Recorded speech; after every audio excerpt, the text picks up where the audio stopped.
tal? Muy buenos días, muy buenas tardes, muy buenas noches. Aquí una vez más su amigo Luis para compartir otra pequeña porción de esta serie que hemos estado tocando acerca de los concilios.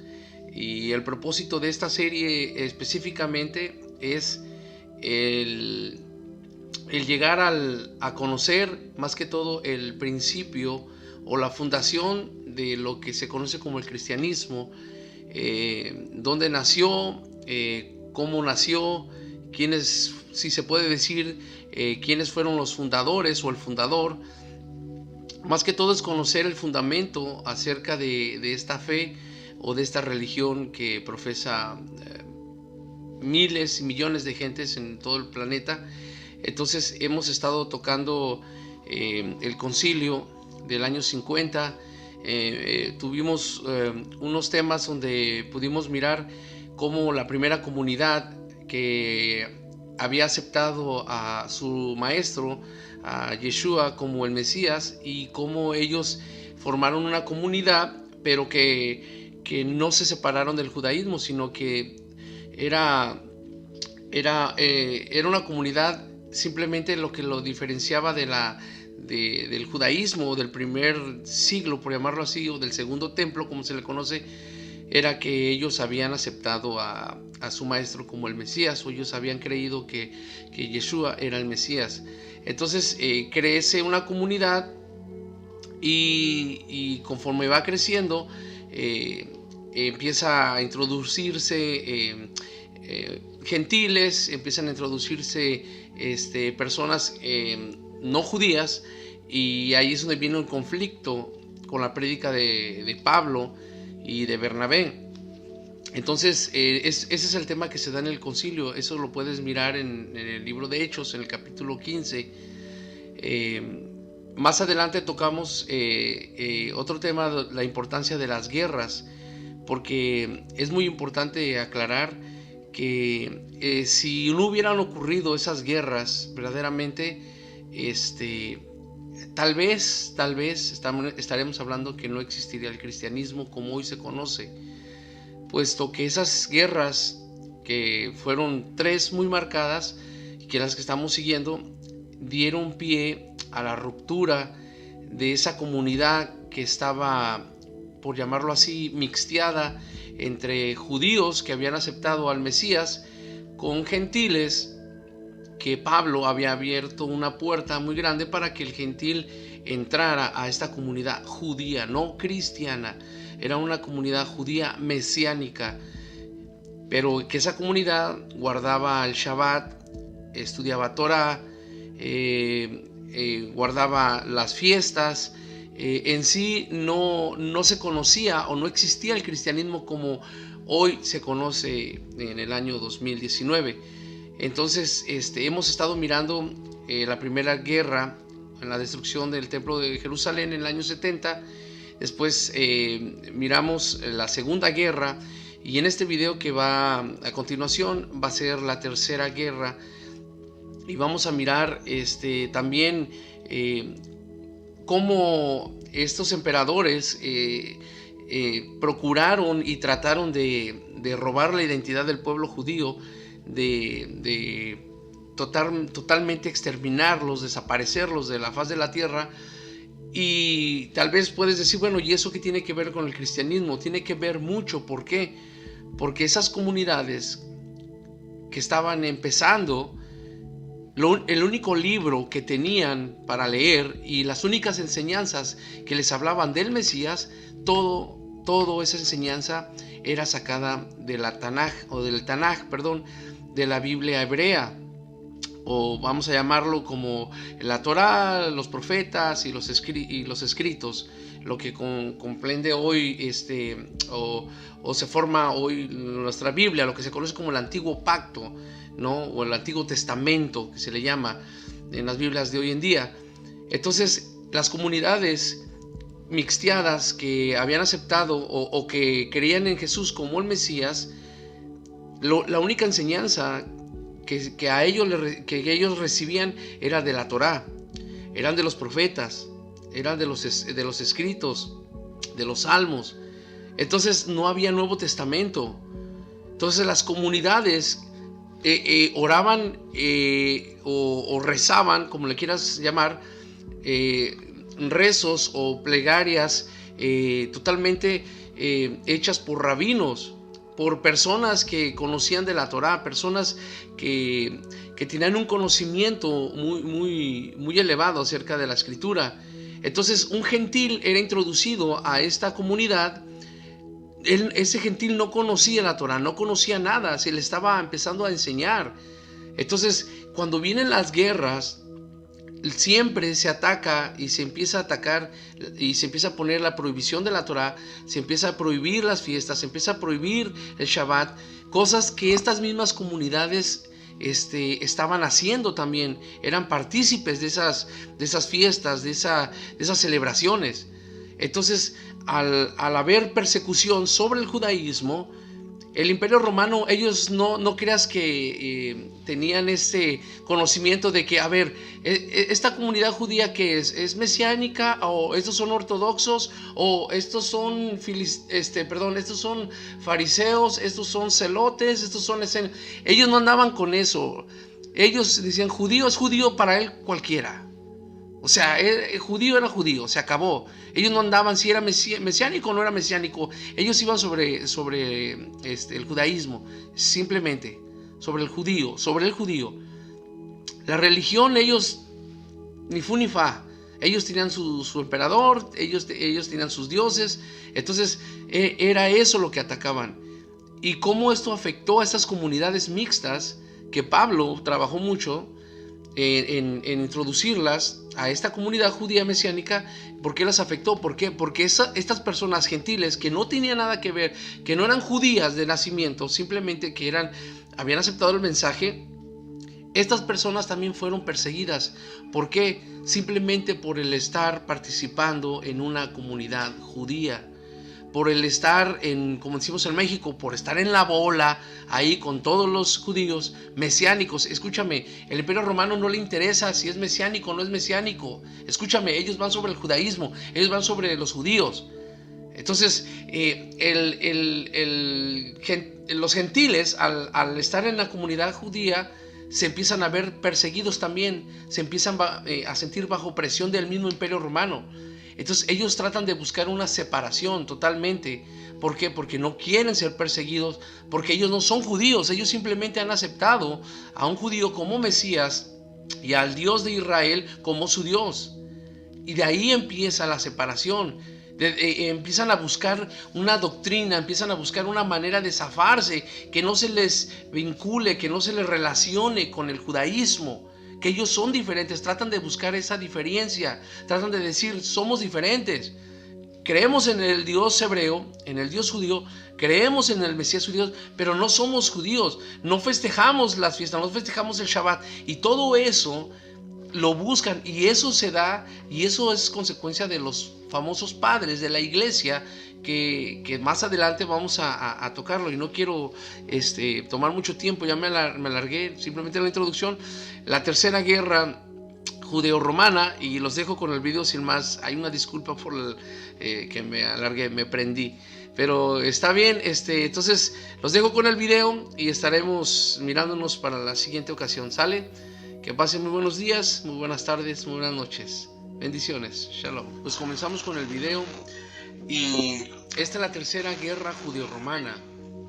En esta pequeña enseñanza, o en este video, en esta exposición, vamos a tocar exactamente acerca en el periodo donde tanto muere Trajano, el emperador Trajano, en el cual vimos en los videos pasados, y quién es el sucesor de Trajano, quién es el que llega a tomar el liderazgo del imperio, y cómo quedó ese conflicto entre los judíos y Roma, ya que en el video pasado miramos cómo Trajano estaba haciendo guerra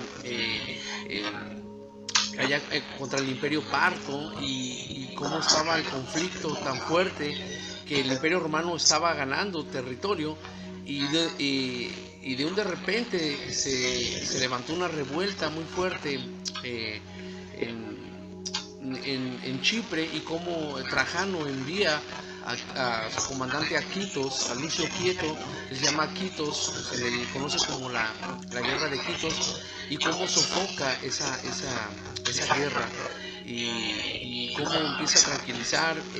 Mueren muchos judíos, mueren muchos soldados romanos.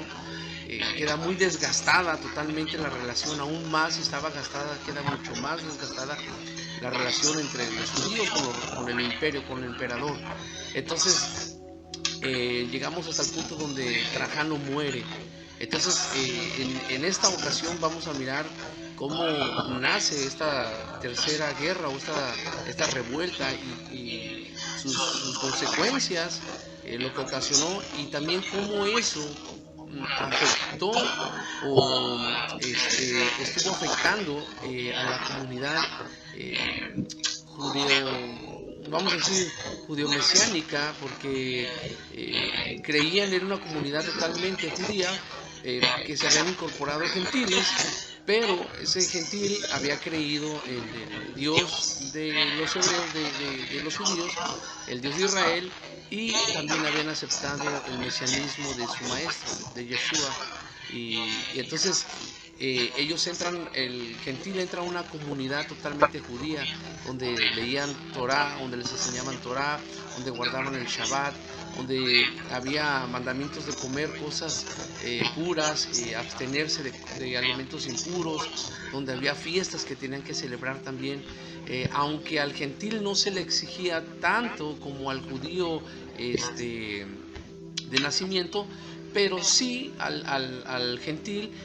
Y eso lo podemos mirar en el libro de Hechos, en el capítulo 15, donde está el concilio, como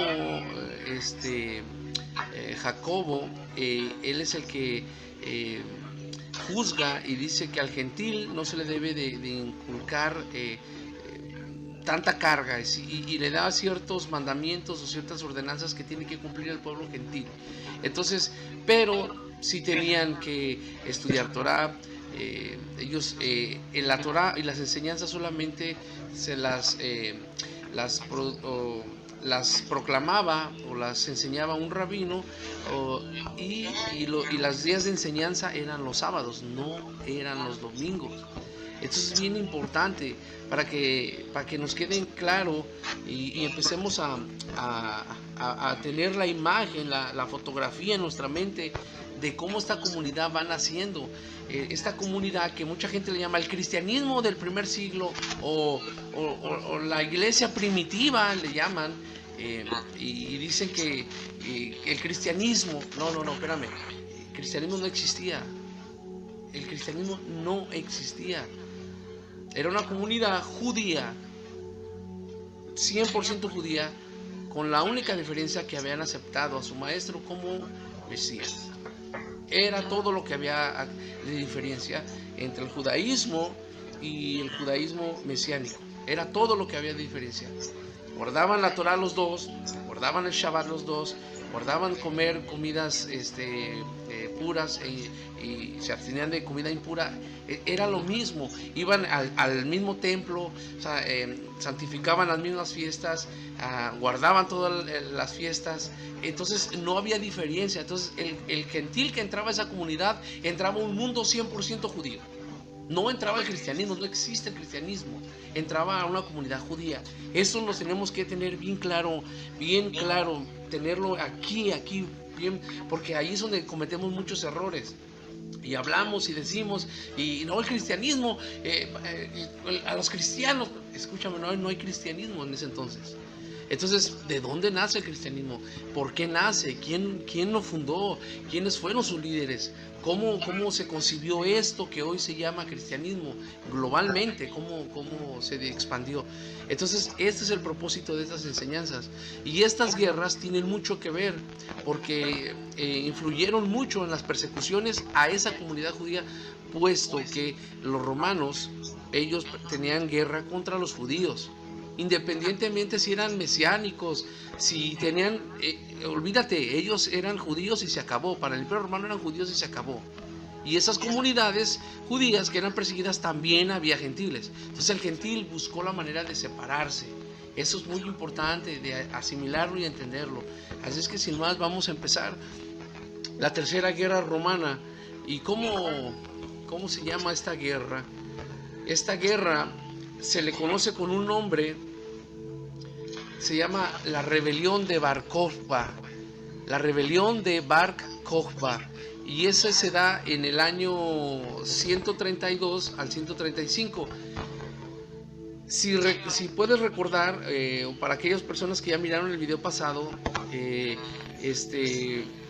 nos dimos cuenta de que Trajano está haciendo guerra al Imperio Parto, y que hay guerra acá. Se levantan las comunidades en la diáspora, muchas comunidades se levantan, y totalmente hay una masacre de judíos en Chipre. Totalmente quedan, no por decir exterminados, pero queda muy debilitado lo que es el pueblo judío. Entonces Trajano, él muere. Su sucesor es Adriano, pero esta rebelión de Bar Kokhba, que entra del 132 al 135, vamos a desmenuzarla muy bien porque tiene muchos puntos para hablar. Trajano, nomás hacer un recuento rápido, Trajano muere en el año 117 por retención de líquidos, ya lo miramos. Cuando él muere en el 117, su sucesor viene siendo Publio Helio Adriano, más conocido como el emperador Adriano. Que Adriano toma el liderazgo del imperio en el año 117 después de la muerte de Trajano. No quise poner demasiado, porque ahí hubo unas cositas un poquito fuertezonas de cómo llegó al liderazgo este Adriano, pero las omití porque mi enfoque, mi punto de exposición es otro. Pero él toma, en cuanto él muere, al mes y medio, él toma el mandato, Adriano, perdón. Y mira, y vamos a mirar unas pequeñas cosas muy importantes que se me hicieron y las puse aquí de lo que Adriano, hizo. Mira, Adriano renunció a la conquista de Mesopotamia que Trajano había iniciado durante su reinado al considerarla indefendible. Cuando Adriano llega al liderazgo y es hecho emperador, Adriano dice: ¿sabes qué? Este tipo de guerras es estar peleando constantemente allá con los partos. Y acá los judíos, aunque ya se sofocó la revuelta, quedó muy maltratado, quedó muy así todavía, sí me entienden, muy raspado, muchos brotes pequeños de rebeliones. Entonces Trajano lo que hizo es de que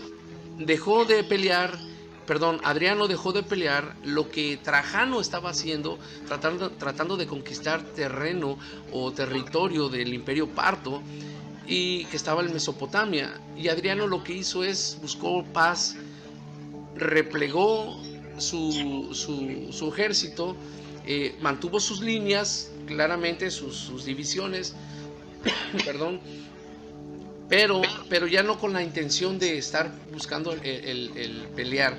De hecho, para poder sofocar y tranquilizar bien a los judíos, Adriano habló con los judíos sobre permitirles eventualmente reconstruir el templo.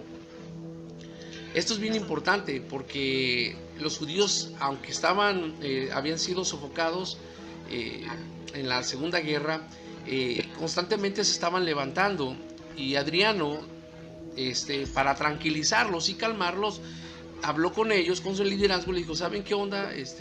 Miren, ustedes bájenle, vamos a llegar a un acuerdo, y yo me comprometo a eventualmente ir levantándoles el templo, permitiéndoles perdón, que ustedes vayan y empiezan a levantar el templo. Al hacer esta estrategia, el pueblo judío se calma. Entonces automáticamente Trajano tiene paz en su territorio y tiene sus líneas bien marcadas contra el Imperio Parto. O sea, en cierta forma, una paz relativa, una paz aparente, tranquila, pero siempre ahí con ¿no? del pueblo judío esperando, y pues pasa el tiempo. Y Adriano no cumple su promesa, y entonces el pueblo judío va, reclama. Entonces Adriano lo que hace es que Adriano hace una cosa muy tremenda, que yo creo que eso es el principal motivo de esta tercera revuelta, porque Adriano lo que hace es que funda en el lugar de Jerusalén la ciudad romana llamada Aelia Capitolina.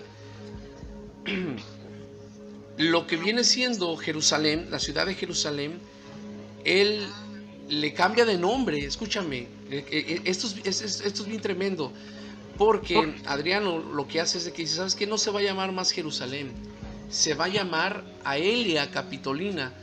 Y Aelia Capitolina le pone por dos motivos. Aelia por su propio nombre, porque él se llama Helio, se llama Publio Helio Adriano. Entonces le pone Aelia en honor a su nombre, y Capitolina le pone en honor al dios romano Júpiter.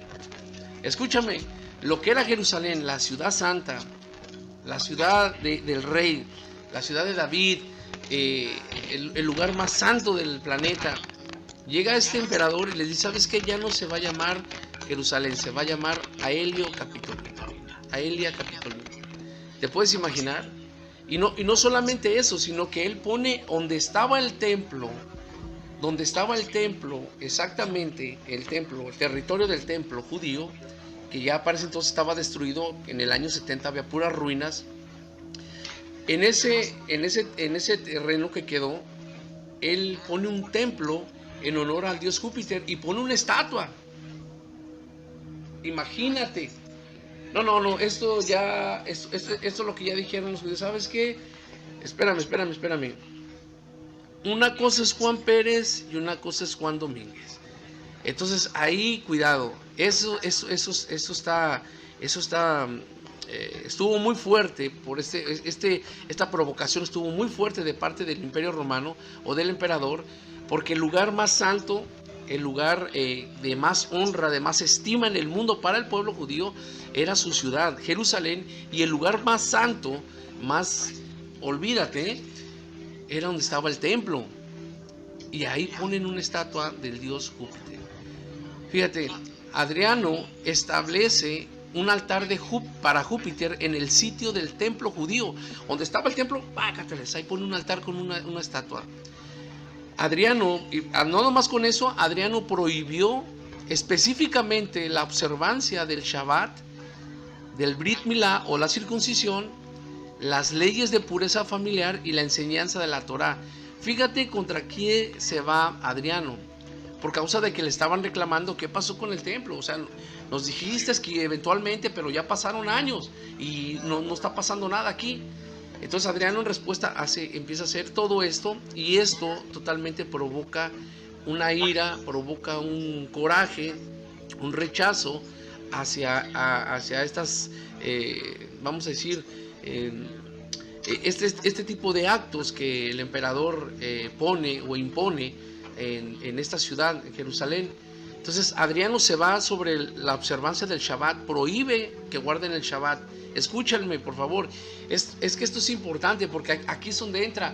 El Shabbat no solamente lo guardaban los judíos, vamos a decir ortodoxos, o los judíos, perdón, es que vengo saliendo de una enfermedad muy fuerte, que cabe la aclaración que por eso no pude hacer el video la semana pasada, pido una disculpa, pero ya voy de salida. Entonces, bueno, retomamos. Esto es importante. ¿Por qué? Porque el Shabbat lo guardaba no solamente el judaísmo ortodoxo, el de los fariseos, todos, cualquier judío guardaba el Shabbat. Escúchame, aquí no tiene nada que ver sectas. El mismo judaísmo mesiánico guardaba el Shabbat. Los discípulos de Yeshua guardaban el Shabbat. Ellos enseñaron a guardar Shabbat. Pablo guardaba Shabbat. Bernabé guardaba Shabbat. Los discípulos, Tito, Timoteo guardaban Shabbat. Todos ellos estaban bajo la enseñanza apostólica, por llamarlo de esta manera, o de los discípulos del maestro de Yeshua, que transmitieron, porque ellos no tenían otra enseñanza más que el judaísmo. Guardar las fiestas, honrar al Eterno, santificar las fiestas, ir mínimo 3 veces a Jerusalén a las fiestas, Pentecostés, el Pesaj, lo que viene siendo la Pascua y tabernáculos.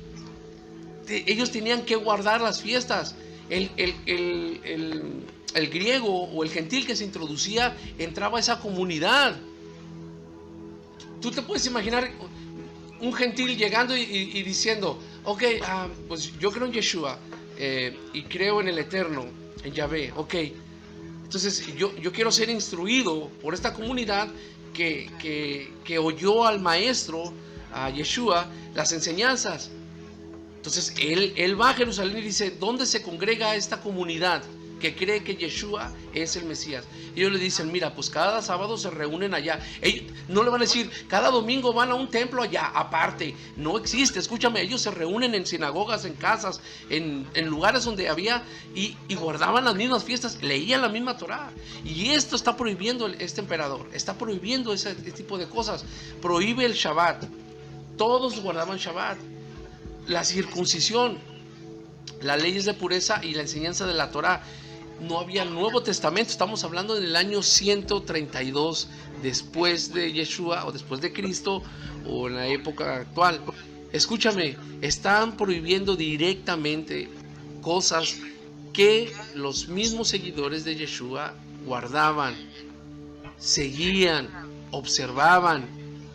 Entonces sí afectó estas guerras también esas comunidades. Por eso te digo, es que estas cosas a veces no las enseñan, a veces no las pensamos, a veces no las meditamos, a veces no las leemos y como que ya estamos tan acostumbrados, que ya estamos tan formateados de una enseñanza que por más de 2000 años nos han transmitido y que es errónea. Alguien tiene que leer con cuidado lo que estás leyendo, lo que estás investigando. Tenemos que poner mucha atención en lo que estamos leyendo, porque nos pasa por aquí. Este tipo de eventos no se conocen. La mayoría del cristianismo no lo conoce. Entonces no sabe por qué nació esto. Por qué la gente nomás dice: fíjate nomás lo que enseñan. Antes sí se guardaba el Shabbat, los primeros cristianos, pero se cambió después de que Jesús resucitó el domingo. Por eso se guardaron el día del domingo. Eso no es cierto. ¿Quién te dijo? Eso es lo que les transmitió la Iglesia Católica. Pero vamos a llegar en todos los videos al punto donde ellos tomaron esa determinación de hacer ese cambio. ¿Por qué lo hicieron? ¿Sí me entiendes? Todo esto tiene que ver. Estas guerras verdaderamente afectaron mucho, o ayudaron mucho al quebrantamiento o a la separación de la comunidad gentil que había creído en Yeshua como Mesías, para buscar la separación y crear otra cosa que no tenga nada que ver o que se parezca lo menos posible al judaísmo. Entonces, un cristiano en esa época, por llamarlo así, sería una persona que cree en Yeshua, un judío que cree en el Eterno, un Dios de los judíos, que lee la Torá, que es de los judíos, pero que dice: yo no tengo nada que ver con el judaísmo, no somos iguales. Entonces tengo que buscar forzosamente no leer su libro, tengo que formar un libro aparte que me diga que yo soy diferente al libro, que leemos un libro diferente al de ellos, porque si no estamos leyendo los mismos los judíos, y Roma condena y prohíbe la enseñanza de la Torá. Sí, yo no sé si me estoy dando a entender o si están logrando captar todo este tipo de conflictos que se da en el seno de la comunidad naciente mesiánica que está formándose en el primer siglo, en el año 60, 70, 80, y estamos en el año 132. Y este emperador, todo lo que está prohibiendo, fíjate, todo lo que está prohibiendo, todo lo que hizo. Mira, aquí nomás quise poner este tipo de... si te puedes mirar, aquí está donde está, estas rayas blancas, es donde estaba el templo de Herodes, o el templo que fue destruido en el año 70, bajo el emperador, bueno, en ese entonces el emperador era Tito. Entonces, y aquí pone el templo hacia Júpiter. Este territorio era del templo de los judíos. Escúchame, aquí pone esto que tú miras en café. Bueno, yo lo veo café, tal vez algunos lo miren no sé, otro color, pero yo lo miro café. Todo esto es lo que era Jerusalén, y le llama Aelia Capitolina. Pone aquí el templo de Júpiter y acá pone un templo a Venus. Escúchame, todo esto, esta era la ciudad santa. Este señor que está aquí sentado, mira, con el águila romana, te la puedes imaginar. Mira, el ángel de la independencia de México se parece. Qué paganos somos. Es broma. Bueno, pero bueno, ahí está. Este era perdón, este era Júpiter, el gran dios Júpiter que Adriano veneraba mucho. Entonces, si te puedes fijar, te puedes imaginar la reacción automáticamente del imperio, de la comunidad judía, que ya estaba diezmada de la primera guerra, de la segunda guerra. Entonces, en ese entonces se levanta un hombre que se llama Shimon Bar Kokhba. Este hombre, este judío, que se llama Simón Bar Kokhba, él se levanta en armas. Era un guerrero, un soldado muy fuerte, muy diestro, era muy valiente, y él en ese entonces se levanta en armas, empieza a levantar al judaísmo. Los rabinos también hacen su trabajo, empiezan a decir, ¿sabes qué? No podemos permitir que el Imperio Romano nos esté haciendo esto. Nosotros preferimos morir antes de fallar un Shabbat, antes de dejar de leer la Torah, la bendita palabra, lo que ellos consideraban la ley de Dios, del Eterno, la palabra del Eterno, la instrucción, que significa Torah, instrucción. Ellos, es su vida. Ya les destruyeron el templo, les desbarataron el templo totalmente. Ahora ponen un templo pagano, con un dios pagano en ese lugar. O sea, olvídate, si estuviera yo aquí una túnica,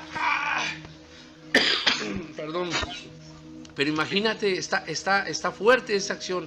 Para nosotros ahorita se nos hace como decir, pues, ¿eso qué tiene que ver? No, espérate por favor.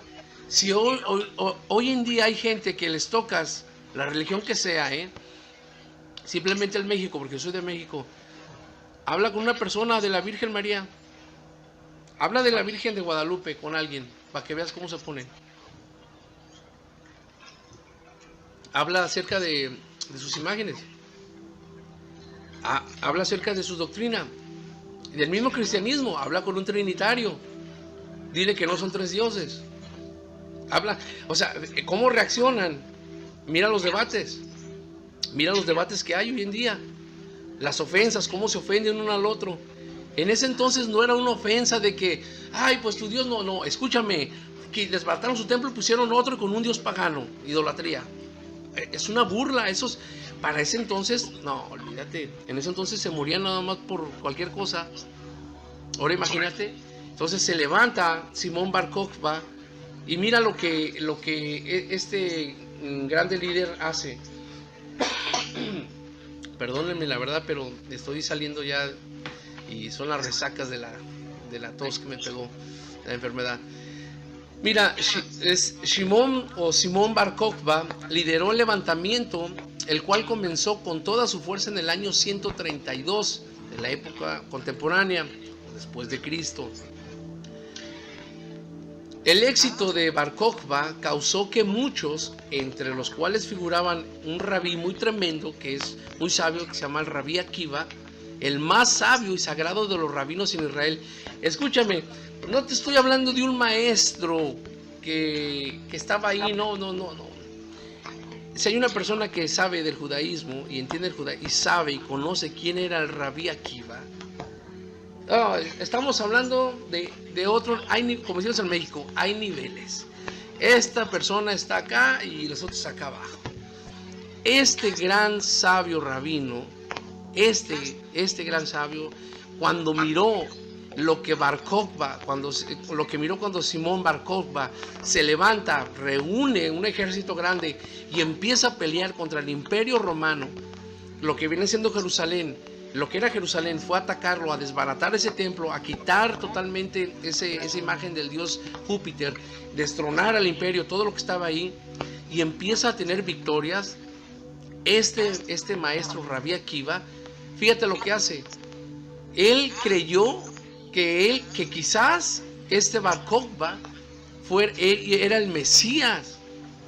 Escúchame, el video pasado miramos que había un hombre que se llamaba Lucas, que también se proclamó Mesías, que también lo proclamaron Mesías porque se levantó a rescatar o a salvar al pueblo o a liberarlos de la opresión del Imperio Romano. Aquí este hombre, Simón Bar Kokhba, se levanta igual, de esta misma manera, y este sabio, que era un sabio tremendísimo, este rabino, lo declara y empieza a proclamarlo que era el Mesías. Entonces, él fue apodado Bar Kokhba, o hijo de la estrella. ¿Y por qué se le puso, por qué este rabí le puso así?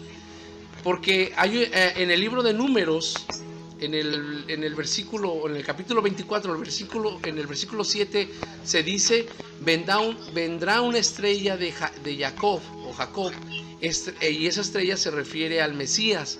En ese versículo habla exactamente cuando Balaam quiere maldecir, cuando este rey manda al profeta Balaam a maldecir a Israel, y no lo puede maldecir, pero ahí viene esa expresión donde él dice que una estrella de Jacob saldrá o vendrá, haciendo referencia al Mesías.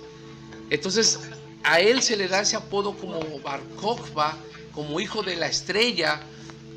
¿Por qué? Porque lo que estaba haciendo era, vamos a decir, estaba cumpliendo con los requisitos o con las demandas o con lo que ellos esperaban del Mesías, que ellos estaban esperando, que el judaísmo esperaba. Entonces empieza a ganar, empieza a conquistar Jerusalén, y la conquistó, escúchame, sí la conquistó, lo estoy adelantando porque sí la conquistó. Y es más, de hecho empezó a levantar el templo también este gallo. O sea, escúchame, la gente ya no veía un Mesías, ya no solamente era Yeshua el Mesías, sino que ya estaba Bar Kokhba el Mesías también. Entonces ya estaba el judaísmo mesiánico, Bar Kokhba, y el judío mesiánico de Yeshua. Escúchame el conflicto que hay. Hay muchas cosas que debemos entender, que tenemos que investigar y que tenemos que exponer para poder entender la historia. Entonces, mira, los relatos judíos, fíjate cómo describen a Bar Kokhba. Los relatos judíos lo describen como un hombre de una fortaleza física impresionante. O sea, estaba caludo el chavo. Quien podía, escúchame aquí, por eso te digo que... no quiero entrar en este tema porque no quiero que se me ofendan. Pero dicen, los relatos judíos lo describen como un hombre de una fortaleza física impresionante, quien podía arrancar un árbol mientras cabalgaba. ¿Te das cuenta cómo se exagera cuando hay un hombre así que está haciendo una obra, vamos a decir, cómo empieza a correr el mito de que, oh, mira, es que él también hizo, no, una vez cabalgó y arrancó unos árboles con la mano? O sea, te puedes imaginar. Ahora, yo no quiero saber qué se le pudo atribuir a Jesús o a Yeshua en los escritos del Nuevo Testamento, porque te estoy diciendo, aquí los escritos de los judíos narran y lo describen, o sea, están describiendo a este hombre, un hombre fuerte, un hombre, y tal vez no estaba tan fuerte, tal vez era un hombre, pues vamos a decir, normal, pero simplemente que tenía mucho cerebro. Pero las personas que escribieron de él pues exageraron un poco o mucho en lo que venía haciendo él. Entonces, si juzgamos de esa manera los escritos del Nuevo Testamento, los 4 testamentos, los 4 evangelios, perdón, vamos a mirar que tal vez hay cosas que realmente no pasaron. Pero como te digo, no quiero tocar yo ese tema porque tal vez la gente se pueda ofender y ese no es mi propósito de hacer este video. Entonces, los judíos lo describen como un hombre de una fortaleza física impresionante que podía arrancar un árbol mientras cabalgaba. Esto es probablemente una exageración, lógico, pero ciertamente era un líder muy especial y tenía potencial mesiánico, que es lo que el Rabí Akiva reconoció de él. O sea, sí era un hombre estratégicamente sabio, que tenía tal vez mucha labia, que tenía convencimiento, que tenía carácter, que sí tal vez tenía fuerza, pero que simplemente su esencia, su carácter, su manera de hablar a la comunidad, sus expresiones, su templanza, su manera de liderar, eso provocó que la gente lo siguiera y provocó ciertas emociones en el pueblo que levantaron decir, este es el verdadero Mesías, este sí es el Mesías. Entonces, fíjate, tanto así creyeron que el Rabí Akiva pensó y lo declaró Mesías. Escúchame, un sabio, el hombre más sabio de esa época. Estamos hablando que el Rabí Akiva para los judíos lo consideraban al nivel de Moisés. Escúchame, te estoy diciendo que se consideraba hacia el nivel de Moisés, para que te des cuenta que estamos hablando de un maestro tremendísimo. Las fuentes judías dicen que el ejército de Bar Kokhba tenía unos 100,000 hombres aproximadamente. Unidos los judíos eran una fuerza temible. Invadieron a los romanos. Escúchame lo que hicieron con Bar Kokhba. Invadieron a los romanos, los echaron de la tierra de Israel y declararon la independencia. Fíjate, perdón, Los judíos, bajo liderazgo de Bar Kokhba, se levantan, van y empiezan a pelear contra el Imperio Romano. Los echan de Judea, de Israel, o sea, de Jerusalén. Vámonos fuera de aquí. No los queremos. O sea, estamos hablando que estás peleando contra el Imperio Romano.